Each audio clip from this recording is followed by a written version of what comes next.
Assalamualaikum warahmatullahi wabarakatuh. Apa kabar kalian semuanya? Mudah-mudahan hari ini lebih baik daripada hari kemarin, dan mudah-mudahan kalian semuanya dalam keadaan sehat walafiat dan tidak kekurangan satu apapun. Selalu tetap semangat saja untuk menjalankan segala aktivitas dan juga rutinitasnya. Selalu tetap semangat, selalu sehat, dan mudah-mudahan kalian semuanya selalu mendapatkan rezeki yang halal dan juga berkah. Terus juga jangan lupa untuk selalu menjalankan protokol kesehatan di situasi yang seperti ini.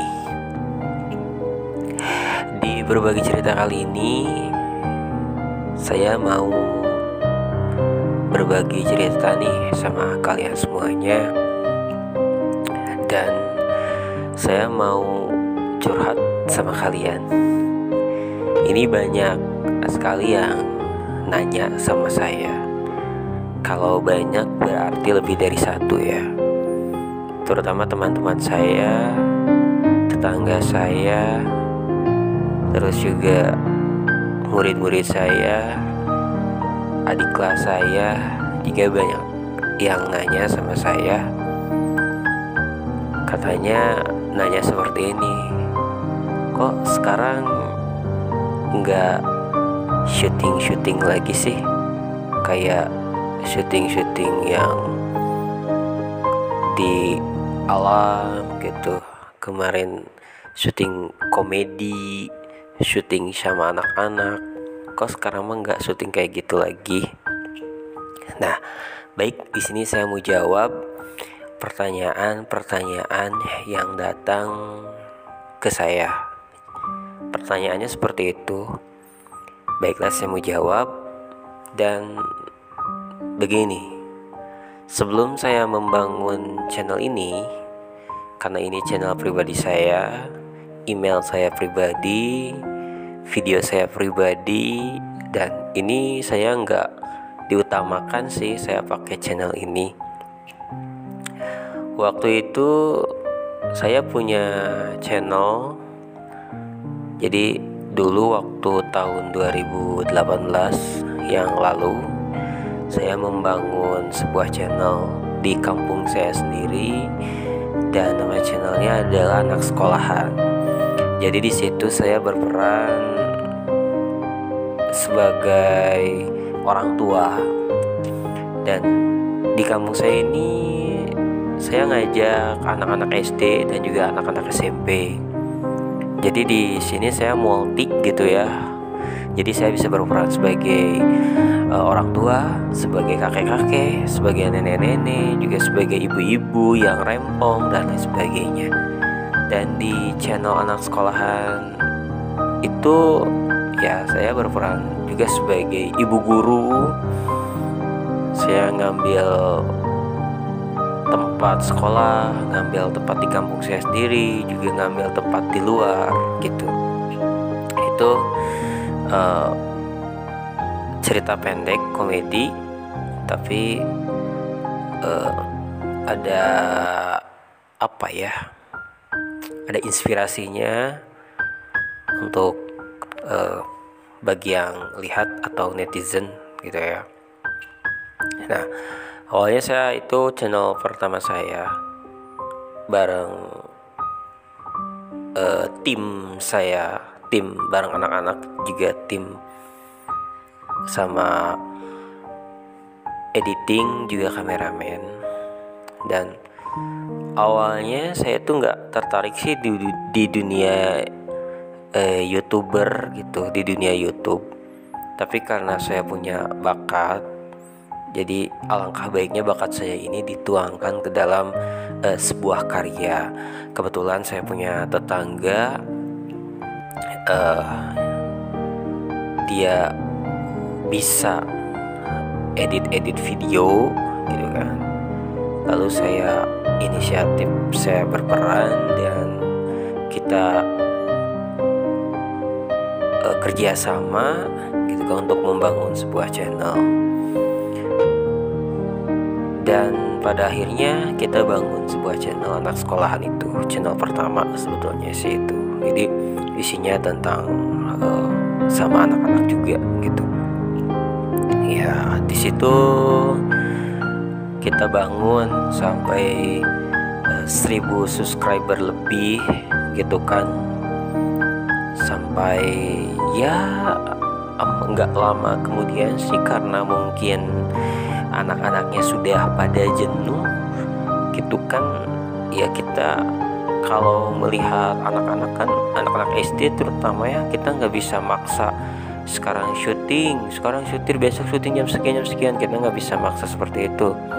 Jadi kita hanya bisa syuting konten, bikin konten itu tergantung dari mood anak-anak. Dari asalnya ada berapa orang ya, dari 15 orang terus jadi 10 orang, 7 orang, 5 orang, sampai bertahan itu 3 orang anak, dan termasuk saya 4 orang pemainnya. Jadi di situ ya karena mood-moodan anak-anak sendiri sih kalau bikin konten. Makanya kontennya dirubah, bubar, lalu ya konten anak sekolah kan bubar gitu. Ya masih di channel yang sama, cuman kita mengganti mengganti nama. Jadi bukan anak sekolahan, kita ganti nama dengan nama Sakampung. Kalau kalian pengen tahu video-video Sakampung saya, kalian bisa scroll saja ke bawah channel saya ini, Fandi Anugrah. Itu ada video-video yang saya masukkan ke channel pribadi saya, karena sayang banget ya di channel itu kan udah bubar, jadi saya masukkan ke channel pribadi saya. Waktu itu kita robah nama menjadi Sakampung, dan masih konten komedi, dan kita ngambil teman-teman saya yang udah dewasa. Kita ngambil 4 pemain sama perempuan 1, yaitu juga pemain perempuan hanya sebatas numpang lewat saja gitu kan, karena ide cerita. Waktu itu kita berawal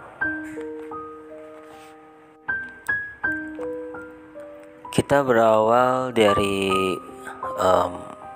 membuat skrip dulu gitu kan, dengan episode-episode dari 1 sampai sekian. Kita bikin skrip bareng-bareng, judul bareng-bareng, dan ya kita nggak sembarangan bikin konsep secara mengalir aja, cuman kita mau ada skrip gitu. Jadi jalan ceritanya tahu apabila kita syuting lupa, jadi kita bisa melihat bisa melihat skrip juga gitu kan.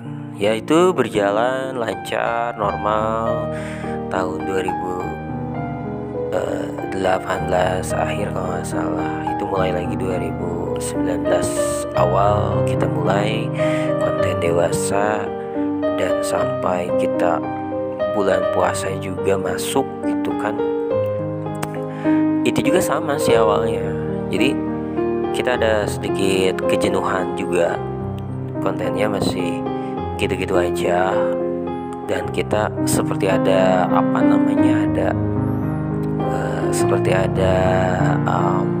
keharusan bahwa kita harus menghafal skrip gitu kan. Sedangkan kan teman-teman saya kalau menghafal kan mungkin karena sudah dewasa, sudah mulai umur juga sudah mulai tua gitu kan. Kalau hafal skrip gitu kan ya agak sedikit kurang, termasuk saya juga sih. Kalau menghafal skrip itu ya memang susah masuknya. Jadi dari beberapa personil itu keluar satu karena sudah jenuh juga ditinggal. Terus kita bertahan, pemain 3 masih bertahan nih, pemain 3 masih bertahan, dan pada akhirnya ada juga pemainnya satu lagi meninggalkan. Ya udah, jadi kita tinggal bertiga tuh sama kameramen, kita berdua bertahan berdua aja gitu kan. Ya lama-lama juga kita jenuh juga, selalu ada konflik di dalam tim kita ini, di channel kita ini, karena satu pihak berbeda pemikiran, dua pihak satu pemikiran, satu tujuan juga. Dari situ saya sama teman saya satu lagi itu pemain ya. Waktu itu pemain, kita ada konflik juga di dalamnya. Ya kita mau memutuskan mau dibawa kemana konten kita ini, gitu kan. Karena kita sudah tidak sejalan lagi, pemain dan juga kameramen dan juga editing, karena kemauan kameramen mau seperti ini dan kemauan pemain mau seperti ini. Kalau saya pemain sih, kita pemain klop-klop aja ya, pemain klop-klop aja, kita bisa menyesuaikan gitu kan. Tapi apa yang diinginkan oleh kameramen berbeda dengan apa yang diinginkan oleh si pemain. Jadi seperti ada keharusan gitu, seperti ada paksaan. Jadi waktu membuat skrip, karena kan emang sih bikin skrip itu tidak mudah, banyak modal juga. Sedangkan kita kan bikin konten modal cuman pas-pasan. Jadi kita inisiatif tidak memakai skrip, jadi kita syutingnya mengalir begitu aja. Jadi ngalir nggak pakai skrip, kesini nggak pakai skrip. Tapi karena tujuan dan juga kemauan kita berbeda-beda, makanya ya saya memutuskan untuk keluar, dan pemain yang satu lagi juga memutuskan untuk keluar. Jadi kita kalau saya pemain udah satu tujuan ya, terus kita bubar aja begitu aja. Karena yang pasti saya sudah bertahan gitu kan, mempertahankan channel saya ini itu sudah 2000 2030 subscriber lah ya. 2030 subscriber sudah lumayan. Tapi daripada kita diteruskan, kita tujuannya berbeda, keinginan juga berbeda, kemauan juga berbeda. Dan kalau saya sih nggak apa namanya ya, kalau saya nggak dipikirkan sih kalau apa-apa yang sudah terjadi, apa-apa yang sudah keluar. Tapi yang jelas saya kenapa masih bertahan kemarin gitu kan, kenapa masih bertahan. Yang pertama, saya masih sabarlah untuk menghadapi itu semua. Tapi yang saya sesalkan gitu kan, yang saya tidak suka, saya itu yang pertama tidak suka orang yang telat atau ngaret, tidak tepat waktu. Itu saya tidak suka sama orang yang seperti itu, yang tidak tepat waktu. Janjian jam segini, datang jam segini. Itu saya nggak suka banget sama tipe-tipe orang yang seperti itu. Karena kalau saya sih orangnya tepat waktu ya. Kalau misalnya jam 8 sudah beres, berarti saya bangun tuh harus jam 7, mandi, makan, udah siap-siap, jam 8 baru berangkat gitu kan. Saya tipe orang yang insya Allah tipe orang yang tepat waktu. Kalau saya mah ada job nyanyi, job nge-MC, job apa gitu, saya selalu datang 1 jam sebelum acara dimulai. Jadi kita bisa briefing dulu, kita bisa beres-beres apa, baju, rambut dan lain sebagainya, atau 2 jam sebelum pelaksanaan. Karena di situ kan 2 jam itu atau 1 jam sebelum acara dimulai itu kan biasanya suka ada yang di acara yang tidak ada, yang ditiadakan gitu kan. Saya tipe orang yang seperti itu. Dan juga saya tipe orang yang kalau misalnya saya sudah mengeluarkan uang, misal sudah mengeluarkan budget berapa, itu saya tidak pernah tidak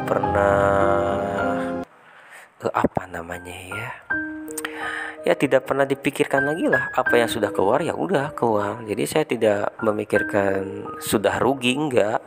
Kalau sudah keluar ya keluar aja. Kalau uang sudah keluar ya keluar aja. Uang yang sudah keluar nggak bisa kembali. Saya hitung-hitung bersedekah aja niatnya gitu. Jadi ya ada yang bertanya sama saya seperti itu, kenapa nggak syuting-syuting yang seperti kemarin? Ya intinya adalah kita sudah tidak sepaham lagi, kita sudah tidak satu tujuan lagi, dan saya tidak suka dengan orang-orang yang tidak tepat waktu. Memang saya orangnya begitu, jadi kalau tidak suka ya tidak suka. Terus saya tipenya orang yang kalau marah itu nggak berkelanjutan. Kalau marah cuma sekejap aja. Kalau marah satu waktu itu aja gitu. Marah satu waktu itu aja, besoknya saya biasa lagi gitu kan. Saya walaupun sudah rugi, saya nggak pernah rugi, karena apa yang sudah keluar dari saku saya, tenaga pikiran yang sudah keluar dituangkan ke dalam konten, saya sudah ikhlaskan semuanya. Yang berlalu biarlah berlalu. Dan ya saya berdoa aja semoga teman-teman saya satu konten, satu tim yang sudah bekerja sama dengan saya, mudah-mudahan saya selalu mendoakan selalu tetap sukses satu sama lain, tujuan masing-masing tercapai gitu kan. Pokoknya ya saya mendoakan yang terbaik buat kalian semuanya, buat para pemain dulu, anak-anak yang ikutan masuk ke konten, terus juga kameramen, editing. Pokoknya mudah-mudahan kalian semuanya pada sukses semuanya. Biarlah yang berlalu, biarlah berlalu. Yang sudah terjadi, biarlah terjadi. Jangan dipikirkan kembali apa yang sudah keluar. Mudah-mudahan menjadi sedekah, hanya bisa Allah yang bisa membalas itu semua. Mudah-mudahan kita sukses ya di masa yang akan datang, amin ya Allah ya rabbal alamin. Itulah pertanyaannya, jadi biar gak penasaran, ya memang seperti itu keadaannya. Saya jawab pertanyaan-pertanyaan yang masuk, pertanyaannya sama gitu kan, ya jawabannya ya seperti itu ya. Mudah-mudahan berbagi cerita kali ini ada inspirasi buat kalian, ada motivasi buat kalian. Ambillah sisi positif dari cerita saya, pengalaman saya pribadi real, dan buanglah sisi negatifnya. Jangan lupa support channel saya ini untuk like, subscribe, komen, dan juga share supaya berkembang, supaya saya bisa membahagiakan keluarga saya, juga saya bisa berbagi kepada orang-orang yang membutuhkan. Terima kasih untuk semuanya, dan mohon maaf dengan segala khilafan dan kekurangan. Wassalamualaikum warahmatullahi wabarakatuh. Keep smile, semangat.